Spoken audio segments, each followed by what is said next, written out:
Affaire Sherry Singh. Fin de poursuite pour disparition de données et vol de pierres, une saga judiciaire et politique. Ce mercredi 5 mars, la Cour de Port-Louis a tranché.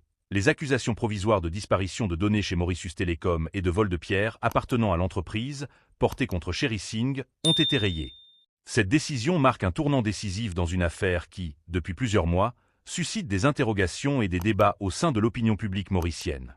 L'ancien CEO de Mauritius Telecom, qui a occupé ce poste stratégique pendant plusieurs années avant de démissionner en 2022, était au cœur d'une tourmente judiciaire.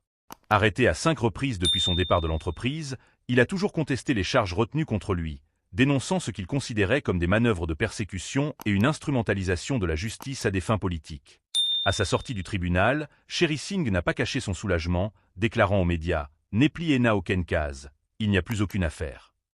Ces mots, simples mais lourds de sens, traduisent la fin d'un long combat judiciaire pour l'ancien dirigeant, qui avait dès le début clamé son innocence. Les origines de l'affaire, une série d'accusations controversées. L'affaire Sherry Singh débute peu après sa démission fracassante de Mauritius Telecom en juillet 2022. Sa gestion de l'entreprise, son influence et ses liens avec le pouvoir en place avaient fait de lui une figure incontournable du paysage économique et politique mauricien. Mais son départ marque un tournant. Très vite, il est visé par des accusations qui vont l'entraîner dans une spirale judiciaire sans précédent. Les charges retenues contre lui étaient particulièrement graves. Disparition de données chez Mauritius Telecom. L'accusation portait sur la suppression ou le détournement présumé d'informations sensibles appartenant à l'entreprise nationale de télécommunications. La nature exacte des données en question n'a jamais été clairement établie dans l'espace public, ce qui a alimenté de nombreuses spéculations sur leur importance stratégique. Vol de pierres appartenant à Mauritius Telecom. Une autre accusation, plus surprenante, concernait le vol de pierres qui appartiendrait à la compagnie. Là encore, les détails précis de cette affaire sont restés flous, et les éléments de preuve avancés par les autorités ont été vivement contestés par la défense.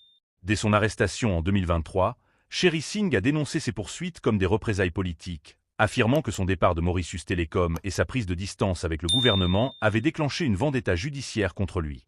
Un parcours marqué par des arrestations successives. Depuis sa démission, l'ancien CEO a été arrêté pas moins de 5 fois.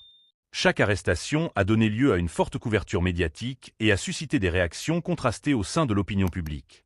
Ses partisans y voyaient une tentative de musellement orchestrée par le pouvoir en place, cherchant à discréditer un homme devenu gênant après son départ de l'entreprise. Ses détracteurs, en revanche, considéraient que la justice suivait son cours et que Sherry Singh devait répondre des faits qui lui étaient reprochés. Lui-même a toujours maintenu que ces poursuites étaient motivées par des considérations politiques et non par une réelle volonté de justice.